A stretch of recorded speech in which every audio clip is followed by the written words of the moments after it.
Bonsoir à toutes, bonsoir à toutes. Ravi de vous retrouver en ce début de semaine.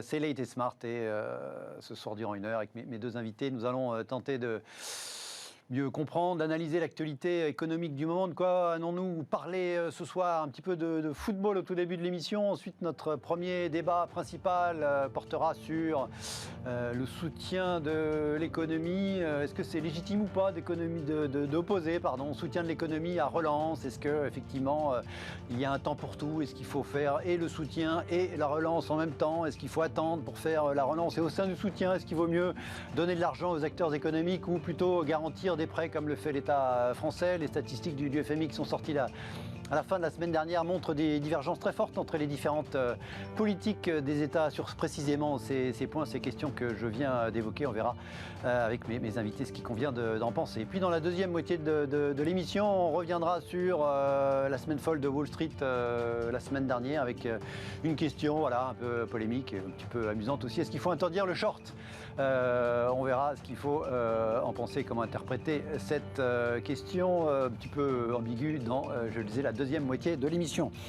Mes invités ce soir, Jean-François Robin, à ma droite, bonsoir. Bonsoir. Vous êtes directeur de la recherche chez Natixis. Jérémy Guez, bonsoir. Bonsoir. Professeur associé à HEC en économie et en affaires internationales. Merci à tous les deux d'être à mes côtés ce soir. Tout de suite, ballon rond, nous allons parler football avec la question apéritif.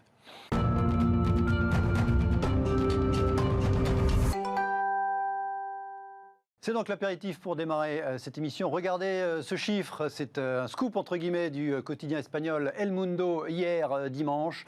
555 237 619 €. C'est un chiffre précis, c'est la valeur totale sur 4 ans du dernier contrat, celui qui s'achève dans quelques mois, du footballeur du FC Barcelone, Lionel Messi.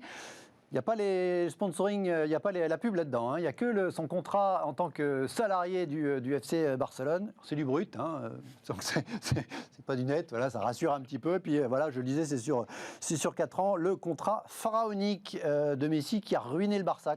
C'est comme ça que El Mundo, le journal espagnol, a qualifié ce chiffre. Alors, la fuite de ce chiffre, elle s'inscrit dans une campagne interne pour l'élection du futur dirigeant du FC Barcelone, qui est un club comme beaucoup de clubs de football dans la période actuelle, à moitié ruiné ou pas loin de l'être. C'est de nouveau, c'est en tout cas un nouveau record de Lionel Messi avec ce contrat, encore une fois, qui est sur le point de s'achever. Et officiellement, le sportif le mieux payé au monde. Il bat les précédents records qui étaient en général des contrats de sportifs professionnels américains. Là, cette fois-ci, c'est l'Europe, c'est l'Espagne, c'est le foot, c'est le FC Barcelone. Jean-François Robin, ça vous aspire quoi? Alors, si ça se trouve, en plus, il a mérité son argent. En tout cas, au nombre de buts, en tout cas, c'est pas forcément le critère le pire. On voit que, il n'y a pas que dans la haute finance qu'il y a des chiffres faramineux. Il n'y a pas que les hedge funds.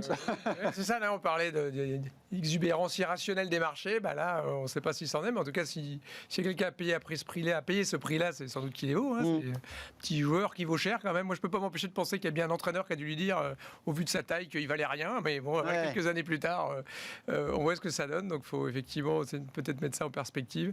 Non, je pense que c'est... Est-ce que c'est possible de justifier? Alors, en l'occurrence, le club va mal. Donc, c'est ça on peut pas dire qu'il a enrichi son club. C'est ça que j'allais dire. Moi, ce que je trouve être vraiment frappant, c'est que c'est quand même un club en Espagne, en Europe, qui paye des sommes pareilles. Et donc, le modèle économique, il est quand même assez impressionnant. Donc, est-ce que c'est vraiment... quand on met ça, on regarde justement la situation du club, de la ville, de la Catalogne en ce moment, qui a un certain nombre de problèmes, de l'Espagne, qui elle-même a fait moins 11% de croissance l'année dernière, avec des millions de personnes qui sont repassées au chômage, de voir de telles sommes, on ne peut pas s'empêcher de trouver ça un petit peu bizarre.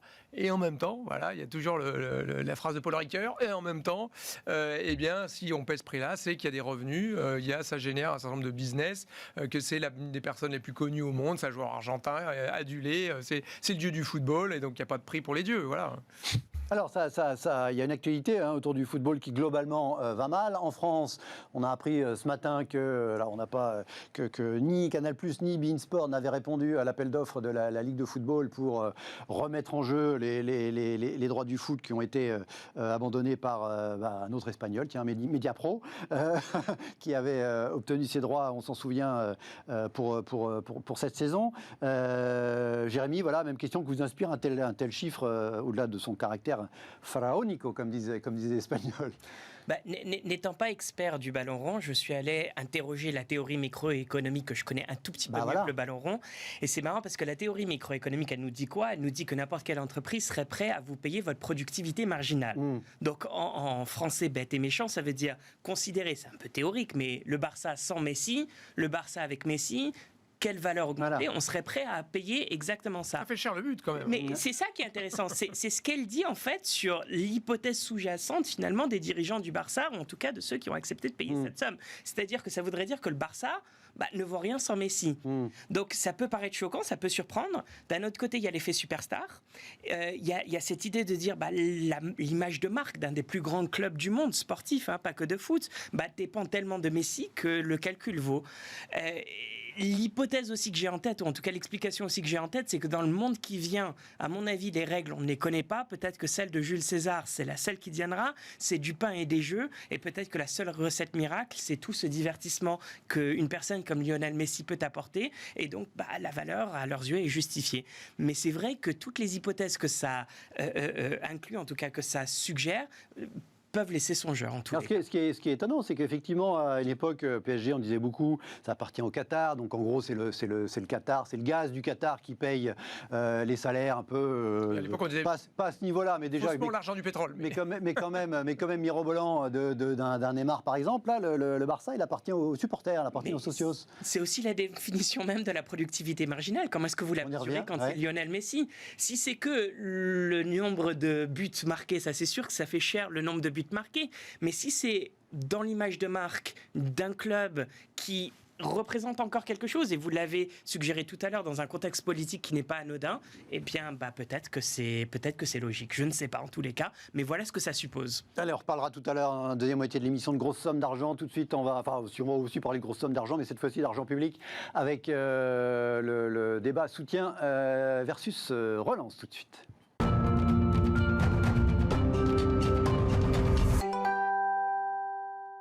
Avec le couvre-feu renforcé, les mesures sanitaires renforcées, bref, le dispositif présenté vendredi soir par Jean Castex, les mesures de soutien à l'économie, évidemment, sont plus que jamais d'actualité. Le ministre était à la radio, c'était sur RTL ce matin, Bruno Le Maire, qui nous a dit derrière la fermeture des centres commerciaux non alimentaires de plus de 20 000 m², c'est des milliers de commerçants et salariés qui ne reprendront pas le chemin du travail. Nous ne les laisserons pas tomber, nous les soutiendrons avec tous les dispositifs d'aide possibles. Évidemment, on parle ici du fonds de solidarité qui va encore être sollicité, effectivement vraisemblablement à hauteur de plusieurs milliards d'euros par mois.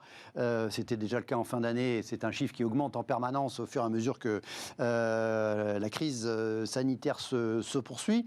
Parallèlement, son ministère a tweeté ce matin aussi, le chiffre de la semaine, 11 milliards d'euros ont déjà été engagés sur les 100 milliards d'euros prévus, mais cette fois-ci, ce n'est pas les mesures de soutien, c'est dans le cadre du plan France Relance, donc du plan de relance du gouvernement. Puis après, c'est le montant donc déjà engagé. Là, on est de nouveau entre les fonds de solidarité, on est déjà dans le cœur du sujet soutien versus relance. Et puis, à propos des mesures de soutien, je voudrais aussi messieurs, vous soumettre ces deux graphiques du FMI publiés en fin de semaine dernière qui comparent les politiques des différents pays en fonction de la nature des mesures de soutien précisément mises en œuvre. Si on regarde un premier classement qui est fait à partir des mesures budgétaires classiques, c'est-à-dire de dépenses nouvelles ou renoncement, ou en tout cas non-perception de recettes, c'est ce premier classement. Eh bien, écoutez, on trouve la Nouvelle-Zélande en premier avec quasiment 20% de son PIB consacré à ce soutien. Ensuite, les États-Unis autour de 17%, la Grande-Bretagne autour de 16%, l'Australie, et puis l'Allemagne autour de 11%, la France autour de 8%. Ça, c'est les mesures budgétaires classiques. Et puis, on rajoute tout ce qui est les investissements capitaux, les prêts et les garanties, typiquement tout ce qui est PGE en France, on a un classement complètement différent. Là, cette fois-ci, c'est le Japon qui est en tête avec, là, ça va jusqu'à 45% du PIB, mais c'est précisément ces prêts et ces garanties qui font l'essentiel. Pareil pour l'Italie, pareil pour l'Allemagne et pareil pour la France, même si globalement, le montant est moins important. On voit donc effectivement qu'on a des stratégies différentes en fonction des pays, à la fois les pays qui font d'abord du soutien et qui disent la relance c'est pour plus tard. La France c'est un peu les deux et en même temps dans le soutien il y a à la fois du vrai argent dépensé. Et puis, plus, pour ce qui est de la France, on le voit bien dans aux deux tiers, c'est pas du vrai argent dépensé, c'est des garanties sur des prêts. C'est tout le montant des PGE en France. Est-ce qu'on est capable aujourd'hui, est-ce qu'on est déjà capable, Jean-François Robin, de savoir ce qui marche le mieux ou pas, ou de comprendre pourquoi les uns et les autres ont des stratégies différentes en la matière? Je pense qu'il y a plein d'éléments dans. Oui, il y a beaucoup de choses. C'est une question très vaste là que je vous Sans pose. doute On que va y aller le plus petit à petit. efficace pour soutenir l'économie, c'est quand même les dépenses budgétaires. On voit bien que les États-Unis, c'est pas un hasard, qui s'en sortent finalement le mieux. Ils ont eu une récession de moins 3,5 l'année dernière, quand nous, l'Europe, on fait moins 7,5. Ils vont faire plus 4 cette année, sans doute, selon nous, chez Natixis, donc assez proche de l'Europe. Ils ont moins baissé et ils vont autant rebondir que nous. Pourquoi ? Parce qu'ils ont ces plans de dépenses budgétaires supérieurs aux nôtres. Donc la dépense budgétaire, c'est quand même pas mal, mais à ceci près, il y a deux choses qui expliquent la position française à mes yeux. C'est ça marche si vous ne fermez pas l'économie. C'est-à-dire que vous faire de la relance au moment où tout est fermé, où vous ne pouvez pas investir, ça sert à rien parce qu'on ne peut pas le dépenser, cet argent. Ou alors vous allez l'importer. Vous allez acheter des choses que vous allez faire venir par container de Chine. On a un peu fait en France. Donc la relance au moment où c'était fermé, c'est pour ça qu'on avait dit, mais non, mais la relance, c'est une fois qu'on aura réouvert. Donc c'était ça un peu l'idée de la France. Et pas mal de l'Europe, finalement. C'est garanti. Sachant que l'Amérique a beaucoup moins fermé, comme vous dites. Exactement. Et du coup, on voit bien que les États-Unis ont beaucoup les degrés de fermeture, qu'on suit un peu, ont été nettement moins. Voilà, les États-Unis, c'est un grand pays, c'est très diversifié. Mais on voit que globalement, les États-Unis ont moins fermé que l'Europe qui s'est confinée. Mais là aussi, quand vous comparez l'Allemagne à la France, plus on ferme et moins les dépenses budgétaires vont être forcément efficaces. Donc ça, c'est le premier élément. Et le deuxième élément, si on compare les États-Unis et l'Europe, on est dans des continents complètement différents. Le financement de l'économie aux États-Unis, c'est 70% les marchés et les banques sont surtout des grosses banques d'investissement et font pas tellement de financement des entreprises. En Europe, c'est exactement l'inverse. C'est 70%, notamment en France, 70, même plus de 70% de l'économie qui est financée par les banques. Les banques commerciales classiques. Banques commerciales, voilà. Banque populaire, caisse d'épargne, crédit agricole, tout ce que vous voulez. Ça finance l'économie. Et donc, il est évident que... C'était par là qu'il fallait passer. C'est par là qu'il faut passer. Les banques étaient peut-être une partie du problème en 2008-2009, sont un peu la solution aussi. Et on reviendra tout à l'heure sur la façon de est-ce qu'il faut subventionner ou prêter. On pourra y revenir. Mais le rôle des banques, justement, c'est faire le tri un petit peu là-dedans. Donc, on a fait confiance au système bancaire pour distribuer de l'argent. Honnêtement, aujourd'hui, entre une subvention et un prêt, pour l'instant, il n'y a pas de différence puisque personne ne les a commencé à les rembourser. Oui. Nous, on suit très au sein du groupe BPCE, on regarde bien ce qui a été tiré. Le groupe BPCE est un de ceux qui financent le plus l'économie dans les 130 milliards. Vous avez quasiment 30 milliards qui est fait. On voit bien ce que font nos clients de ça. Pour l'instant, on voit que les gens ne les utilisent pas tant que ça. Donc en fait, finalement, ceux qui en ont besoin, on va voir à la fin ce qui les rembourse ou pas. Mais pour l'instant, entre le prêt et la subvention, il n'y a pas énormément de différence, donc on n'a pas commencé à les rembourser. Donc en tout cas, je pense que ça explique bien la différence entre les États-Unis et l'Europe. Moi, mon élément d'explication, ce serait ça. On a une économie très bancarisée d'un côté et puis qui a moins fermé de l'autre. Donc ce n'est pas les mêmes mécanismes qui jouent à plein. Sachant que la politique monétaire n'est pas du tout discriminante, on a fait exactement la même chose. Ça, de pour côté le coup, de l'Atlantique, tout le monde a fait pareil. on est à 7 trillions, on est à même de dépenses en points de PIB. Les banques centrales ont fait à peu près partout la même chose. Donc ce qui a différencié, c'est vraiment ce que montre très bien le papier du FMI, les dépenses budgétaires d'un côté, les prêts de l'autre. C'est contre-intuitif, a priori, on avait déjà eu l'occasion d'en parler. Effectivement, il y a quand même un rapport du simple au double entre la partie subvention qui était évoquée à l'instant, entre la France et les États-Unis. Je regardais les graphes du FMI sur la partie vraiment dépenses budgétaires. Bon, évidemment, il manque à y en face. Pour ce qui est de la France, on est à, je le disais tout à l'heure, à peu près 8 points de PIB. Et pour les États-Unis, on est plutôt vers 17-18. C'est la complexité aussi un petit peu de cette crise, et là je parle sous votre contrôle, mais en plus de ça, vous regardez finalement la crise économique qu'elle a générée, cette pandémie. Ce n'est pas vraiment une crise monétaire. Je veux dire, on n'a pas de crise de liquidité. Banque centrale. Même l'inverse, on en reparlera tout à l'heure. Oui, absolument. Les banques centrales font ce qu'elles peuvent, mais ça s'arrête là. Effectivement, il y a une dimension conjoncturelle très claire et nette. Ça, on le voit bien aux États-Unis. Vous pouvez relancer l'économie, surtout à un moment, on le sait en économie, quand l'incertitude est grande, essayer de donner finalement un nouvel élan à l'économie. Mais il y a aussi quelque chose d'assez frappant, c'est qu'il n'y avait pas forcément de déséquilibres économiques fondamentaux au début de la crise, comme toutes les autres récessions par le passé, on aurait pu s'y attendre, mais elles n'étaient pas là. Il y avait un peu cette idée de dire on a fermé les économies et une fois qu'on les réouvrira, tout ira très bien. Mais ce dont on se rend compte, c'est quand on regarde d'un point de vue plus macro, en tout cas big picture, on se rend compte qu'il y a un aspect tout à fait structurel à cette crise. C'est-à-dire qu'il y a des pans de l'économie qui sont en très grande difficulté. Indépendamment de la pandémie n'a fait qu'accélérer tout ça, alors qu'il y a des pans de l'économie qui, elles, tirent tout à fait leur épingle du jeu. Et donc le problème avec tout ce débat-là, c'est finalement, oui, relance très certainement, quand on a un système dans lequel on a en lequel on a confiance et qui pourrait résister à la crise, en tous les cas, une fois qu'on pourra réallumer le bouton et réouvrir les économies. Mais il y a aussi toute une question de se dire, tous ces pans de l'économie qui ne vont pas survivre, tous ces pans de l'économie qui, 4e révolution industrielle, c'est un petit peu rapide comme expression, mais ça explique bien toutes ces transformations technologiques, digitalisation, simplification et localisation. Tous ces pans de l'économie, qu'est-ce qu'on en fait? Et aujourd'hui, effectivement, subvention et relance, ça risque de ne pas être suffisant pour des secteurs qui risquent d'avoir d'énormes... Est-ce qu'on arrive plus à trier le bon gain de livret avec des subventions ou avec des prêts, selon vous précisément? Parce qu'on a pas mal reproché au soutien américain d'avoir été distribué comme ça à tout le monde, y compris à ceux qui n'en avaient pas besoin, qui en ont profité pour acheter des actions. On en parlera tout à l'heure. Ouais. Et on a quasiment dit la même chose avec les prêts en France. On a accordé des prêts à tout le monde. Il y a la différence entre ceux qui les ont dépensés et ceux qui le gardent au chaud pour des temps plus compliqués. Il y a un élément quand même très, très différent entre ce qu'ont fait les États-Unis et l'Europe aussi. De ce point de vue-là, je crois qu'il faut rappeler la philosophie, entre guillemets, des plans européens. Ça va être de se dire, c'est une crise avant tout sanitaire, pas économique, pas financière, qui va devenir une crise économique et financière éventuellement, surtout économique, Dieu merci, ça ne s'est pas de transformer en crise financière, qui sont les plus longues à résorber, mais donc crise sanitaire qui est devenue une crise économique. Et donc l'idée qu'on avait au départ, c'est de se dire, en fait, ça ne va pas durer très longtemps, on met l'économie sous cloche, on sauve tout le monde, chômage partiel pour tout le monde, on fait des prêts, tous ceux qui en veulent, vous les aurez. Et on prépare la suite. Je rappelle que 97% des prêts demandés sont accordés pour les PGE. Il y a des TPE, des PMI, il y a très peu d'échecs quand même dans la distribution de prêts. Évidemment, il y a des gens qui passent au travers des mailles, mais quand même, l'idée, ça va être de dire, on met tout ça sous cloche. Et ça continue, des gros prêts, on a eu l'accord la semaine dernière, 300 millions. Exactement, vous pouvez en faire. Donc, on met ça sous cloche, et quand la crise sanitaire sera finie, on enlèvera le filet de sécurité, et là, de nouveau, du coup, on laissera peut-être tomber ceux qui méritent parce que changement structurel. On s'était dit ça, mais plus ça dure, et là ça va faire plus d'1 an. Moi c'est facile de dire ça. Moi maintenant on n'est plus là-dedans, on est plutôt à se dire bon, il va falloir quand même maintenant trier un petit peu celles qui vont survivre parce qu'il y a des changements structurels qui sont en train maintenant de venir accélérer par cette crise qui peut-être si ça avait duré 3 mois aurait mis beaucoup plus de temps. La digitalisation, on dit qu'en en 1 an on a fait 5, 6, peut-être 10 ans de progrès dans ce domaine-là ou de progrès, voilà. Et en tout cas on a ces phénomènes structurels qui sont là. Alors qu'aux États-Unis, complètement différent.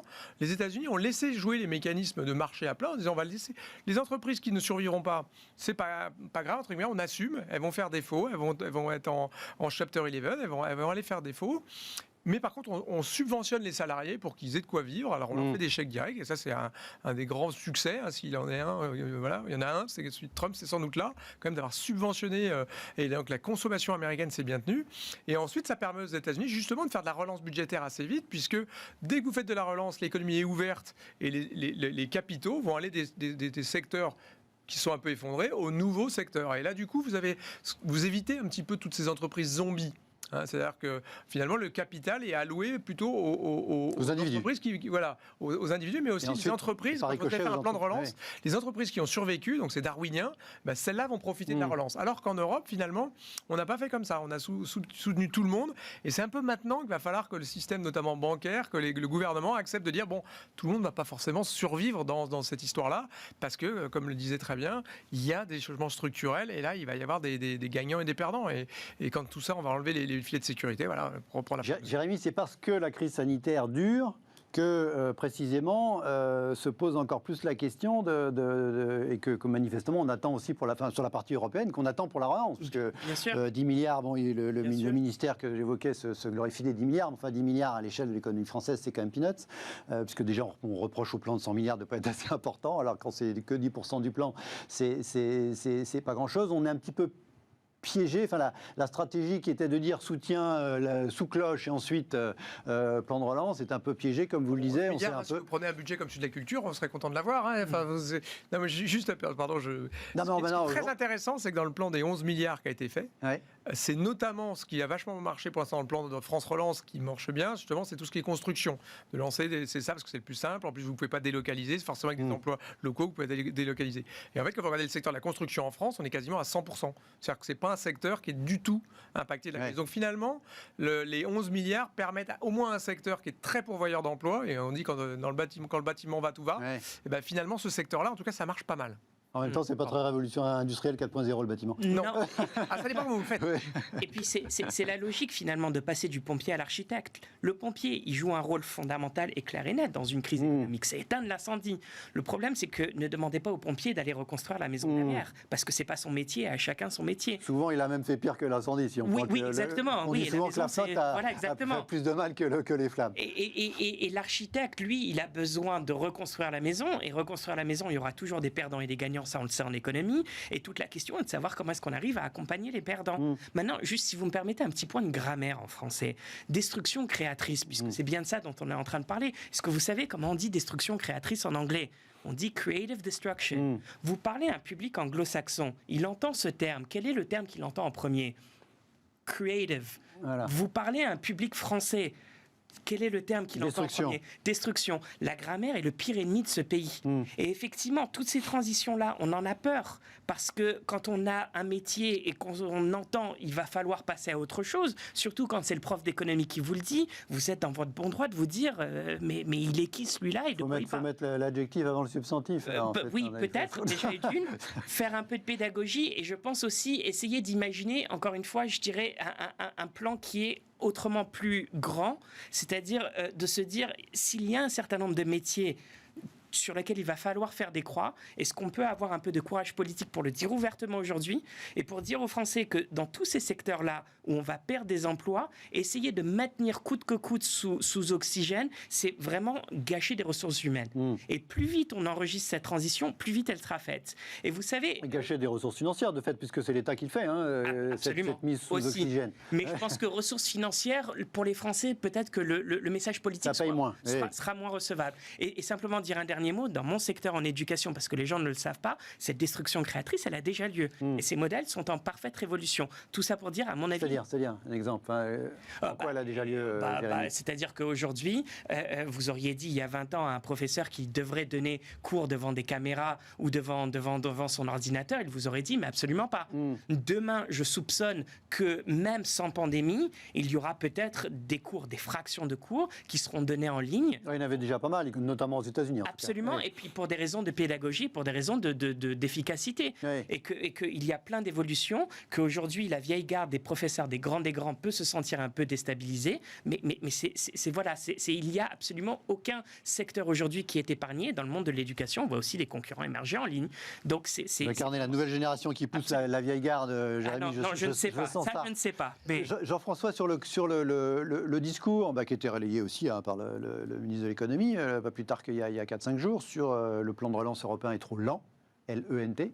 Ça traîne, c'est compliqué. De fait, on en attend 750 milliards à l'échelle du continent, enfin à l'échelle de l'Union, 40 pour la France. Au mieux, ça interviendra à la rentrée prochaine, c'est-à-dire un petit peu plus d'un an après qu'ils se soient tous tapés dans la main fin juillet dernier à Bruxelles. Est-ce que c'est vraiment trop lent ou est-ce que de toute façon, compte tenu de la prolongation de la crise sanitaire, on ne serait pas capable d'en faire grand-chose aujourd'hui tant que la crise sanitaire dure, tant que la vaccination n'a pas atteint un certain niveau, etc. Alors, effectivement, je crois que c'est très différent le plan de relance. Le plan européen, c'est Renew Europe, donc c'est l'Europe de demain, quelque part. Donc, ce qu'on voulait faire avec ce plan de 750 milliards, c'est préparer l'Europe aux défis qui se sont accélérés de digitalisation, de transition énergétique, etc. Donc, on investit dans la... Le plan France Relance, c'était un peu ça comme ça. C'était construire la France de 2030. D'ailleurs, le plan de relance s'inscrit dans on met toujours le cocorico, mais encore une fois, il y a des guidelines européens qui disent il faut mettre plus d'un tiers dans la relance, dans la transition énergétique, il faut mettre plus de 20% dans la digitalisation, et tout le monde a fait pareil. Et ce qui fait que la puissance de la chose, c'est que les Espagnols, les Italiens, les Allemands, les Français vont faire la même chose. On va faire le fameux plan batterie, là, on entend de nouveau parler.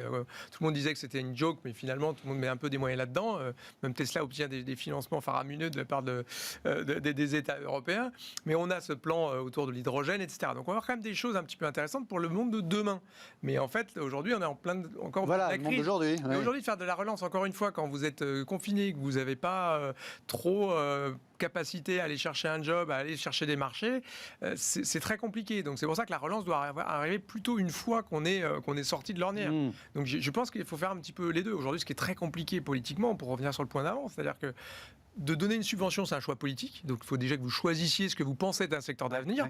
Mais en quoi M. Bayrou c'est mieux que Nikola Tesla, où il faut mettre l'argent? Je ne sais pas.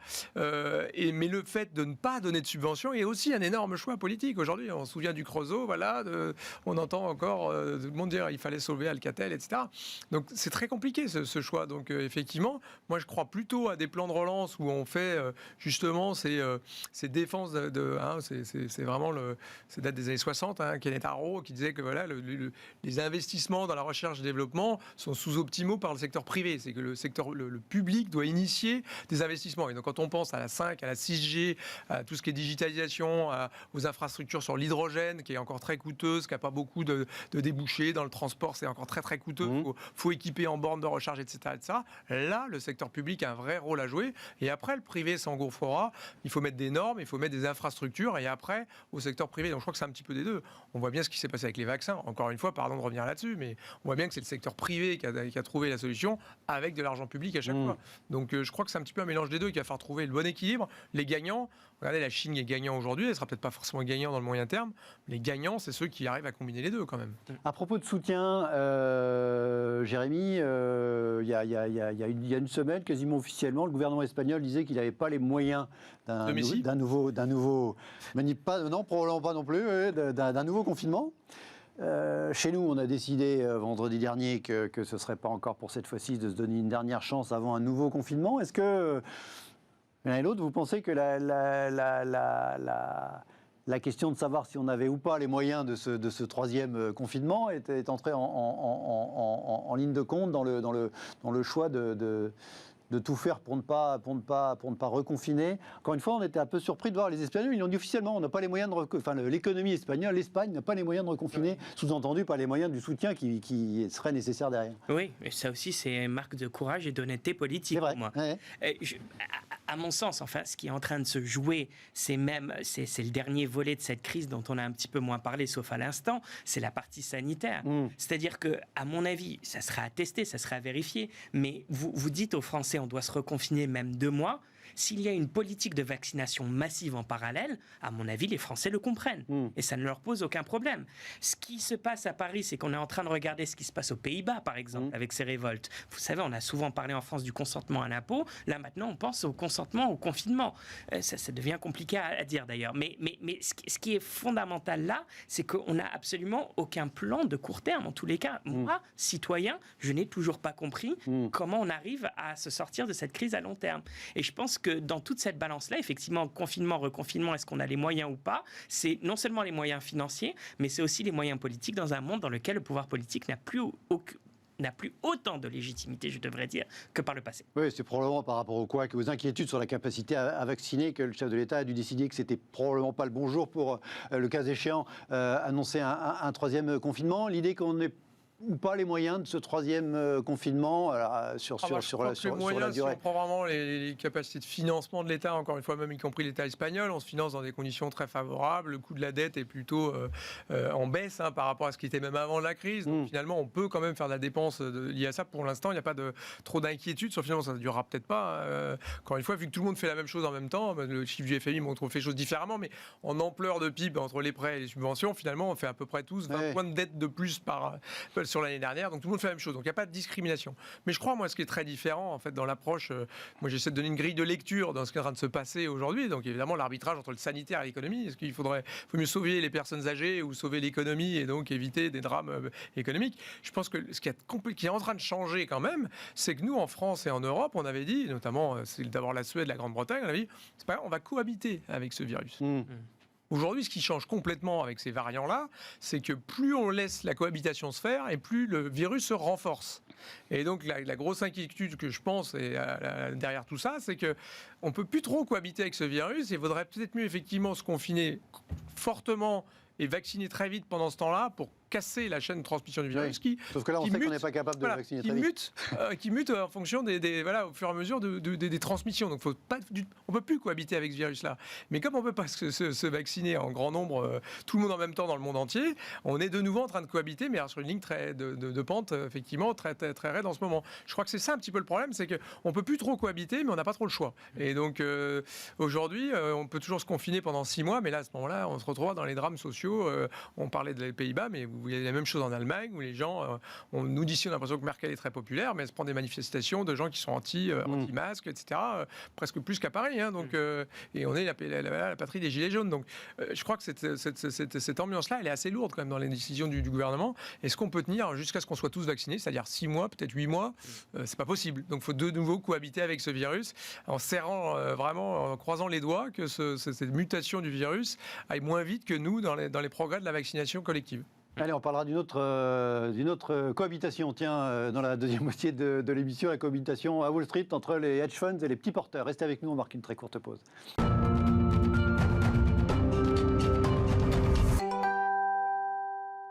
Retour dans Late et Smart, merci de rester avec nous. Nous revenons dans cette deuxième moitié d'émission sur la semaine folle à Wall Street. La semaine dernière, autour de l'affaire GameStop, je ne rappelle pas les épisodes précédents, vous nous avez évidemment suivis, donc vous êtes au courant de tout ce week-end. Ça a été globalement, que penser de cette révolte qu'on a pu appeler l'espèce de... c'est Occupy Wall Street version Reddit ou version en ligne, ou les gilets jaunes à Wall Street, bref, comme on veut. J'ai intitulé ce débat, faut-il interdire le short, entre guillemets, bien sûr, les ventes à découvert.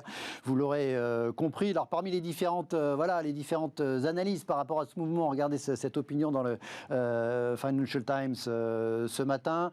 GameStop n'est que le dernier épisode malheureux du principe de capital mal alloué. C'est-à-dire qu'on a déversé trop d'argent au mauvais endroit, alors que les marchés sont influencés par des investisseurs qui se fichent un peu du prix des actifs. Ça, c'est les professionnels qui sont abreuvés de liquidités par les banques centrales, ou par d'autres qui se fichent du contexte économique. Ça, c'est tous les investisseurs, petits et grands, qui raisonnent à très court terme et du coup, effectivement, qui s'affranchissent du contexte économique. Un des principaux, des plus célèbres, en tout cas, vendeurs à découvert, le patron du fonds Muddy Waters, c'était de donner une longue interview dans les Échos ce matin. Regardez ce titre, c'est amusant. Nous sommes à la fois des croisés.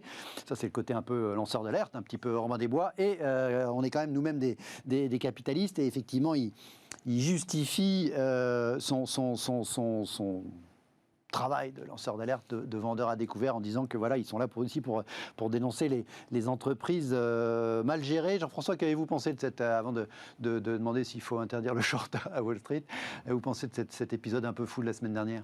Oui, c'est assez impressionnant, c'est qu'on arrive à faire quand même plier des investisseurs plus institutionnels, même si on ne peut pas parler d'investisseurs institutionnels avec les hedge funds, qui sont un peu pris, entre guillemets, à leur propre jeu. Il y a une expression dans les marchés qui disent...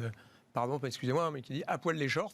Et donc, ceux qui vendent à découvert sont vraiment... prennent un risque prennent un énorme risque, ça remonte. Et donc là, c'est cette stratégie très connue en trading, ça, effectivement, de mettre à mal ceux qui ont vendu à découvert.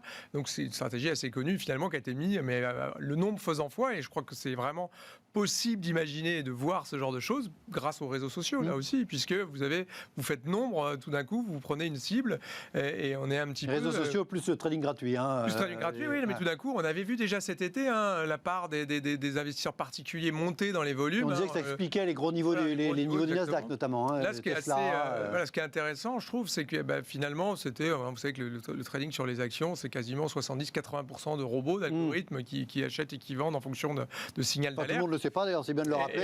Et donc là, aujourd'hui, ce qui est intéressant, c'est qu'en fait, en faisant nombre, on arrive quand même à contrer le gros des flux. Et puis, finalement, vous incitez ces investisseurs à racheter leurs shorts, et donc du coup vous alimentez la hausse et vous a fait venir encore plus de gens. Vous avez cette espèce de bulle, presque de Ponzi, quelque part à la hausse. Donc c'est pour ça qu'il y a des perdants, mais même il y aura probablement de nombreux perdants dans les individus qui font ça. Donc moi, quelque part, je trouve ça assez intéressant comme phénomène, et en même temps très très flippant, parce que je pense qu'il y a tout ce qui monte va baisser. Ça, c'est la loi des marchés financiers, c'en est une autre. Les arbres ne montent pas jusqu'au ciel, etc. On peut enchaîner les adages comme ça. Les proverbes. Voilà, et donc on a a forcément des gens, quand ça prend 30, 40, jusqu'à 3 ou 400% pour certaines valeurs, forcément, il y a des gens qui vont reperdre 30, 40 ou 400%. Et donc ça me fait un petit peu peur, parce que autant un hedge fund, voilà, comme un Bridgewater ou comme un institutionnel a des provisions, a du capital, le particulier qui va mettre une mise, alors même s'il ne mise pas beaucoup, vous avez quand même aujourd'hui des investisseurs particuliers qui sont arrivés à investir dans des produits à levier, donc des options, là ils utilisent des calls, donc avec des multiplicateurs, et donc vous avez quand même des phénomènes un petit peu inquiétants de sous-jacents. Je ne pense pas que les investisseurs qui investissent là-dessus aient trop passé d'examens de professionnels là-dessus, qui sont plutôt normalement réservés des investisseurs avertis. Et donc, moi, méfiance quand même que derrière, il n'y a pas des drames individuels là-dedans. En France, chez un broker, avant d'acheter une option, il faut répondre à 3-4 questions pour vérifier donc, qu'on a là, c'est quand même compris. Ça n'a pas toujours été le cas, mais c'est le cas. Manifestement, ce n'est pas forcément le cas là-bas.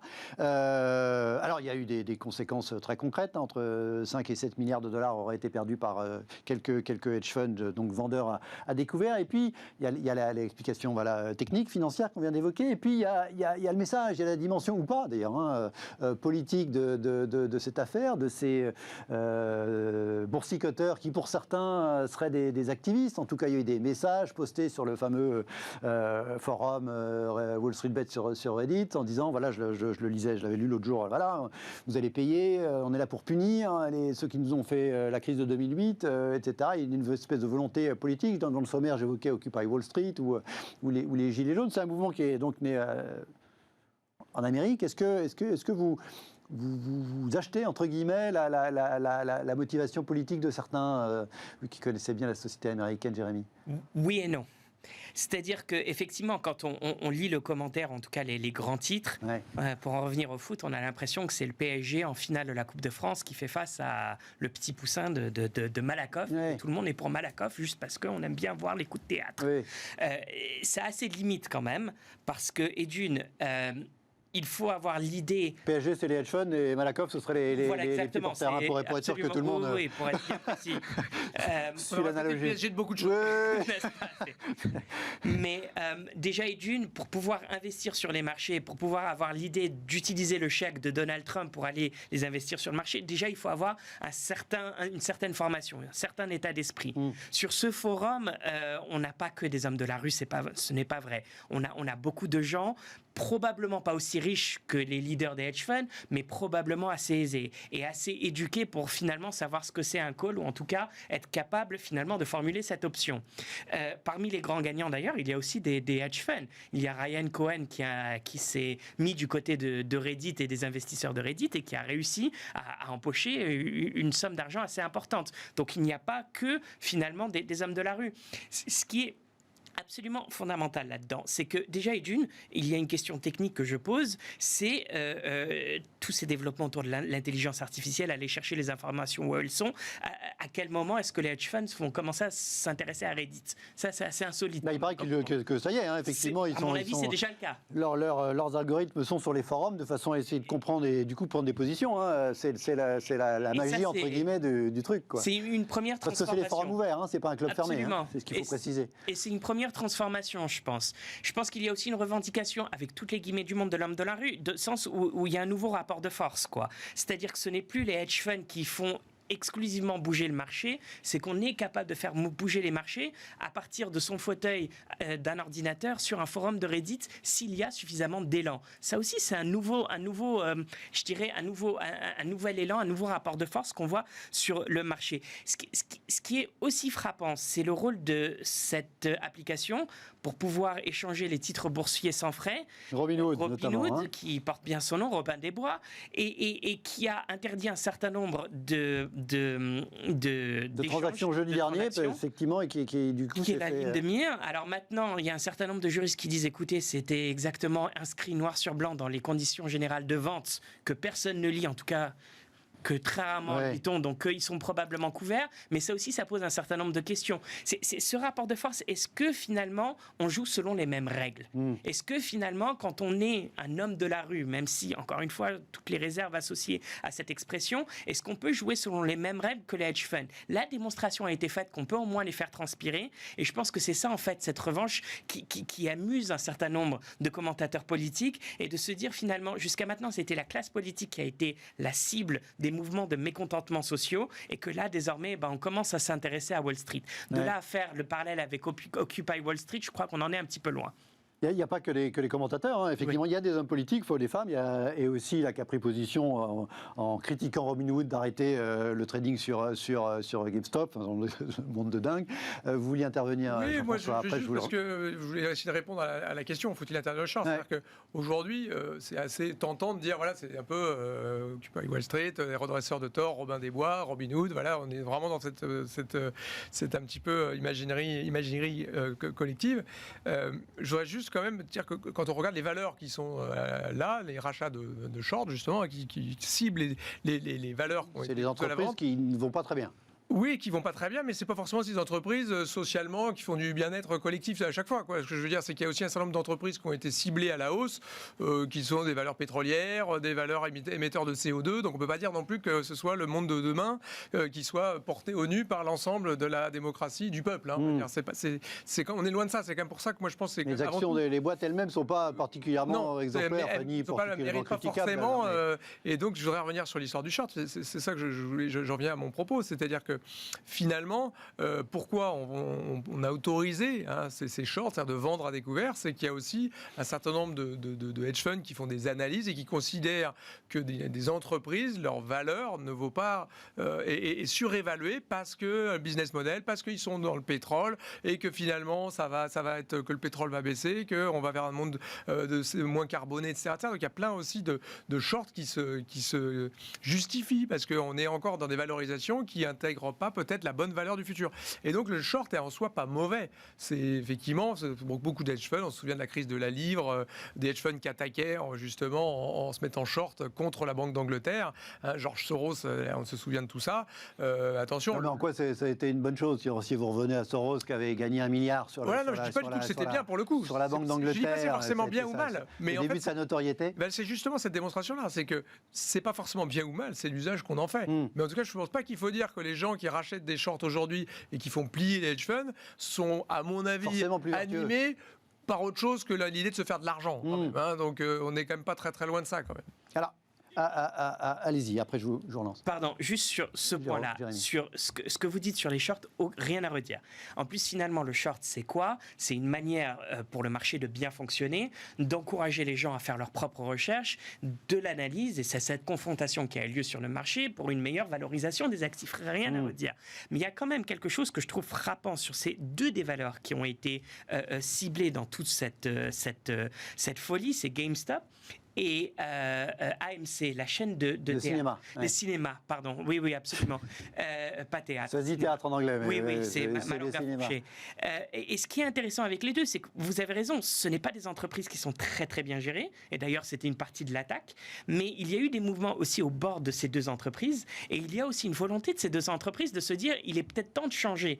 Et ça, je trouve ça quand même assez intéressant. C'est qu'il y a quand même eu un débat dans toute cette sphère de Reddit de se dire, ils sont peut-être aussi en train de préparer le monde d'après. Et pardon d'en revenir à ça, mais dans le monde d'après, moi je ne prendrai pas beaucoup de paris, mais fondamentalement, c'est que le divertissement, il sera fondamentalement là. Et le point commun de ces deux chaînes, j'y arriverai, le cinéma et les jeux vidéo, c'est de se dire que peut-être que là, il y a beaucoup de choses à réinventer et qu'en essayant de prendre le contrôle aussi de ces entreprises-là, peut-être qu'on aurait quelque chose à mettre en avant en termes de réinvention du business model. Donc, rien à redire contre les shorts, ça ne veut rien dire. C'est un outil de fonctionnement du marché. Mais sur les business models, en tous les cas, peut-être qu'il y a quelque chose à sauver là-dessus. Mais ça, c'est...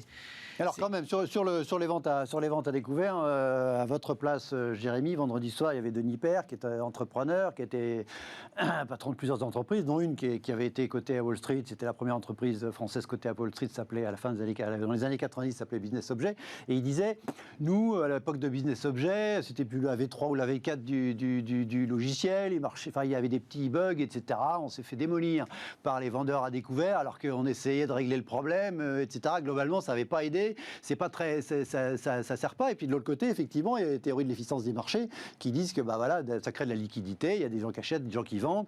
On peut acheter sans avoir de l'argent, on peut vendre sans avoir les titres. Enfin bref, on peut tout faire. Et globalement, on a un prix à un instant T qui la confrontation d'une demande, d'une offre. Et on est dans l'efficience. Et effectivement, on peut dire aussi, c'est ce que disait un invité aussi à cette table, pour le coup c'était jeudi, en disant les marchés ont fonctionné, il y avait une vulnérabilité des vendeurs à découvert sur ces deux valeurs. Ils se sont fait, l'espèce de problème est réglé, il s'est auto-réglé grâce aux ventes à découvert. Donc c'est pas facile quand même, et en même temps c'est pas intuitif de se dire de vendre un truc qu'on n'a pas. Il y a quand même pas beaucoup de métiers où on peut vendre un truc qu'on n'a pas, quoi, globalement. Jean-François. Les marchés à terme ont commencé justement comme ça, où on achetait. Oui, non, mais à part dans la finance. C'est-à-dire, on n'a pas le droit de vendre une voiture qu'on n'a pas. Non, mais ça a commencé il y a bien longtemps dans des marchés alimentaires, de céréaliers, de carcasses de porc. Donc les marchés à terme, c'était justement, on achetait des choses des récoltes à venir. Oui. Donc, mais là, c'est pas censé être un marché à terme, les actions. Non, mais à partir du moment où vous acceptez que vous aviez des acheteurs, il faut accepter qu'il y ait des vendeurs, et après vous pouvez avoir un certain nombre de produits financiers qui soient dessus pour faciliter les choses, pour faire des couvertures. Alors, sans rentrer dans les détails, moi ce qui me fait aussi un petit peu peur là-dedans, c'est que les investisseurs particuliers ont découvert les calls, et donc sont mis à acheter des calls qui sont un produit à levier qui vous donne droit d'acheter à un prix prédéterminé, que si ça monte vous gagnez de l'argent, mais vous avez une perte limitée à votre prime. Le problème, c'est que tous ces acheteurs de calls vont peut-être se dire, tiens, je vais peut-être vendre des calls. Et là, c'est pas du tout la même chose, parce que là, votre perte, elle est illimitée.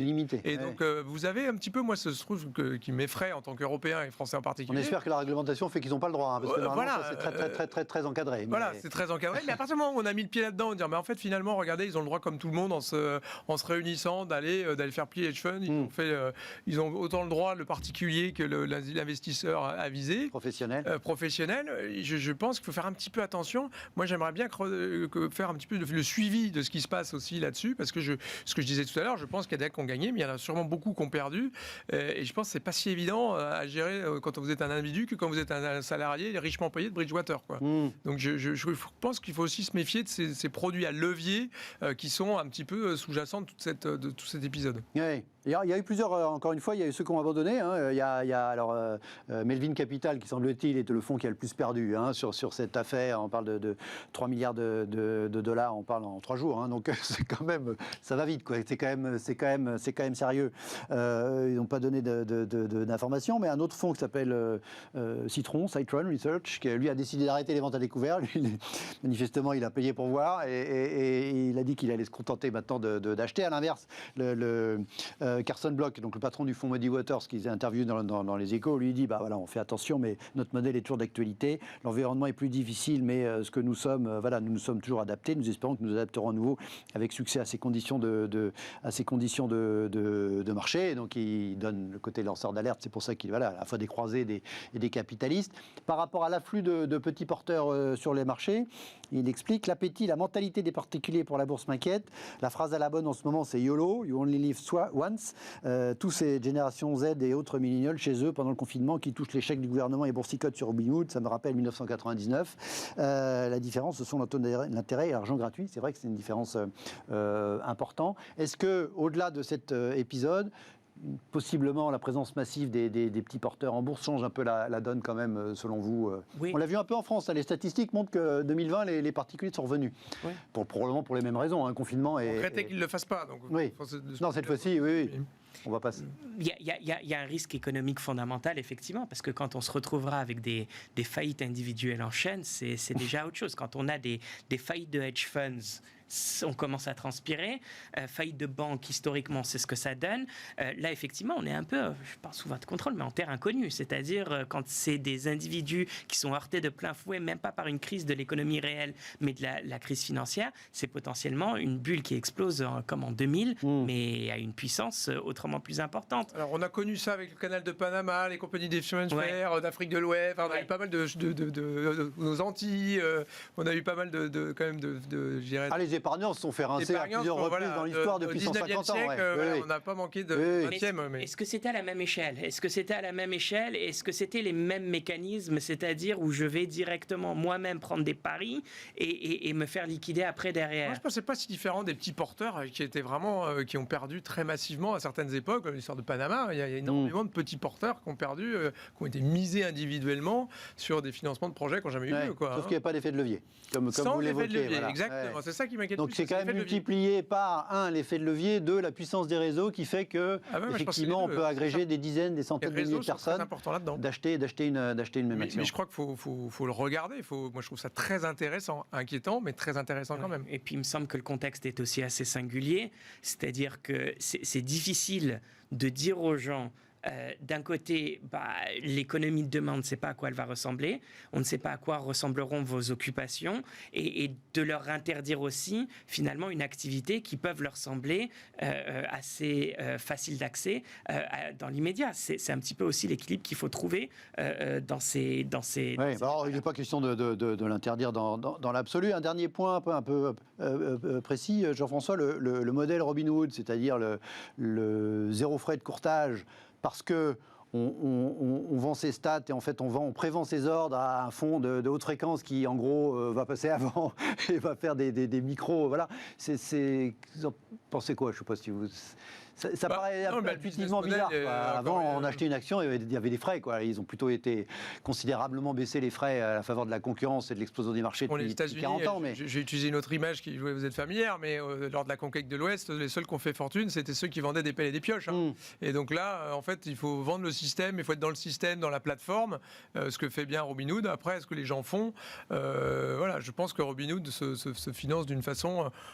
je ne comparais pas du tout à ce que fait un Bon Coin qui est gratuit et qui se finance par ailleurs, mais on voit bien que l'économie de la plateforme est quand même très très liée à des à côté. Tout ce qui est plateforme gratuite se finance évidemment par de la data ensuite qui est revalorisée.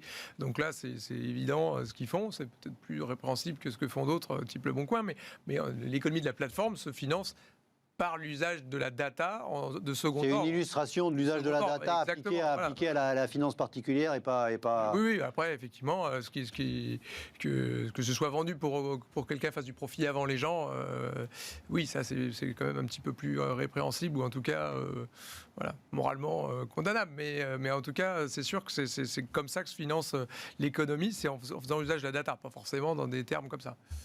Allez, il nous reste quelques minutes, on va balayer 2-3 sujets d'actualité pour terminer l'émission.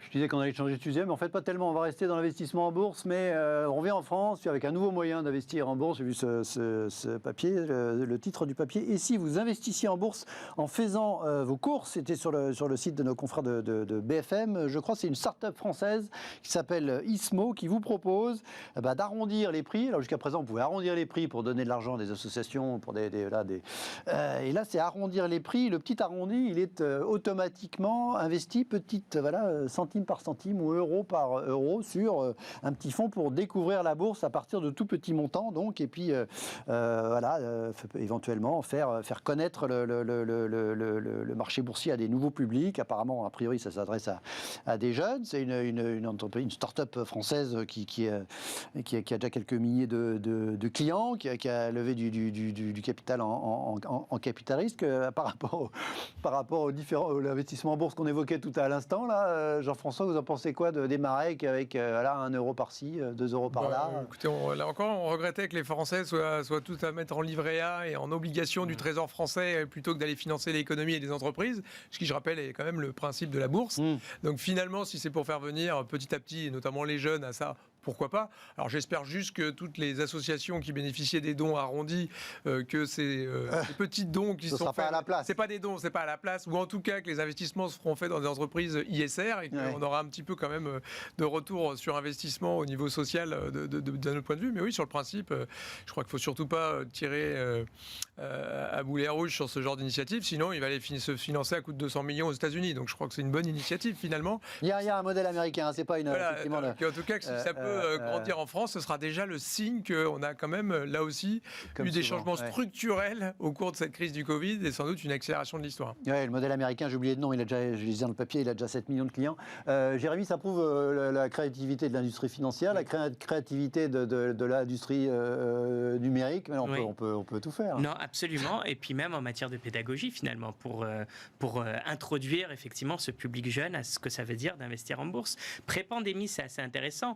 Aux États-Unis, moi je connaissais le modèle, mais c'est-à-dire qu'ils vous arrondissaient vos achats et ils les mettaient sur un compte épargne. Et donc c'était une bonne éducation finalement à une population américaine qui n'épargnait Oui, à rien. l'idée d'épargner, évidemment. Absolument, C'est en bourse, mais c'est Oui, non, d'abord mais de là, l'épargne. c'était un compte épargne de type Classique, livret A. oui. Voilà, c'est ça. Et un public américain qui n'épargnait pas avant la crise. Donc C'était pour les forcer à épargner. Exactement, d'accord. c'était une belle Intéressant. éducation. Ouais. Là c'est vice-versa. C'est finalement avec des sommes, j'imagine, assez peu importantes, les permettre de bien comprendre tout ça. Alors, c'est pas des centimes, je crois qu'il y a un minimum de 20 euros par mois. J'imagine bien. Mais pour ces générations-là aussi, loin de l'idée de moi de me faire leur porte-parole parce que je ne les comprends pas toujours, mais je pense qu'il y a aussi cette idée de dire notre retraite, elle ne sera jamais équivalente à celle de nos aînés, donc d'une manière ou d'une autre, il va falloir aussi avoir des compléments autrement, et donc à mon avis, c'est ça qui doit les attirer. On commence aussi. par les arrondis, et puis au bout de 40 ans, on aura un bout de retraite. On préfère ça qui rachète des shorts. Voilà. Allez, on reste dans les supermarchés, puisque c'était les arrondis lors des courses. Regardez ce papier, alimentation de points, une adresse mail pour signaler les prix trop bas. Alors c'est une adresse mail gouvernementale qui évoque cette dépêche d'AFP, de l'AFP. Le gouvernement a annoncé, donc c'était samedi, avant-hier, le lancement donc d'une adresse pour signalement, je sais plus quoi, pour signaler les prix alimentaires en magasin qui semblent trop bas par rapport à ce qu'on peut imaginer être leur coût de production, de façon à générer des contrôles. C'est une conséquence de la loi Egalim, la loi de l'alimentation de 2018, qui avait donc essayé de mettre en place des bonnes pratiques entre producteurs et distributeurs, alors qu'on sait que la tentation des distributeurs est évidemment de tirer les prix vers le bas parce que les clients le demandent. Hein. C'est un cercle qui, pour le coup, n'est pas toujours vertueux. Vous comprenez cette idée de prix qui puisse être trop bas. Le gouvernement vous dit, dites-nous si les prix ne sont pas assez chers. Vous croyez que ça peut marcher, ça, Jérémy ? Et j'ai des sentiments ambivalents. En fait, je comprends la logique, c'est d'éviter la guerre des prix, surtout dans un secteur qui en est souvent l'objet. Sur les produits alimentaires, bien sûr. Absolument. Et quand on a des guerres des prix assez importantes, on a aussi des incidents industriels assez importants. Je veux dire, 100% bœuf, on se rend compte que c'est du cheval. Ça date pas d'hier, mais d'avant-hier. Donc ça, ce sont des genres de choses auxquelles il faut faire attention. Et effectivement, cette démarche-là, elle est intéressante. Et la guerre des prix, elle n'est jamais bonne. Peut-être pour le consommateur à court terme qui se dit je paye moins et par les temps qui courent c'est une excellente chose, mais d'un autre côté si ça se reflète dans la qualité après des produits, ce n'est jamais une bonne chose. Maintenant, est-ce que c'est vraiment au consommateur de jouer ce rôle-là ? Je pense qu'il y a une petite démission quand même des pouvoirs publics et ça me laisse perplexe.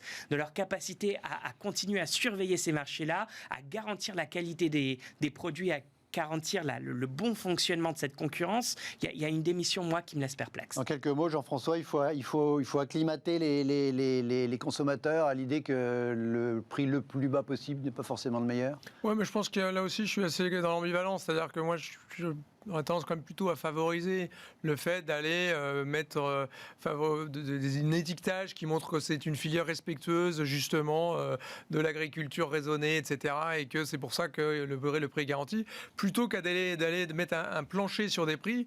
Alors, rappelons tout de même que des prix bas, c'est ce qui fait le pouvoir d'achat, pour lequel les gens sont descendus dans la rue quand on voulait mettre quelques centimes de diesel en plus.